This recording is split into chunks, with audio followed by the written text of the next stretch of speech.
కేసీఆర్ గారిని పట్టుకొని ఏమంటావు నువ్వు? హైదరాబాద్కి ఏం చేసిండ్రు? అసలు హైదరాబాద్ కేసీఆర్ ఏం చేసిండో చెప్తా విని, ఒకసారి లిస్ట్ అంతా చదువుతా. నువ్వు ఏం చేసినా హైదరాబాద్ పైన కేసీఆర్ ముద్రను చెరిపేయడం నువ్వు కాదు కదా, నీ తాత జేజమ్మ తరం కూడా కాదు.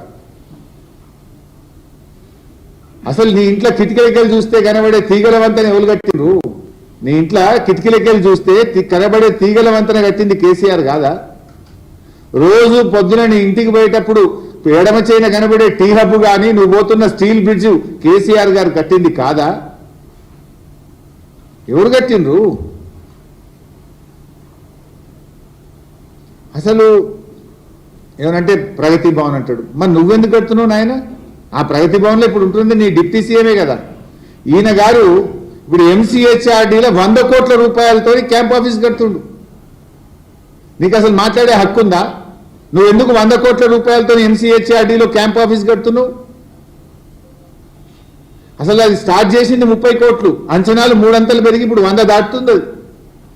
దానికి రోడ్ వైండింగ్ చేస్తుండే. ఇంకా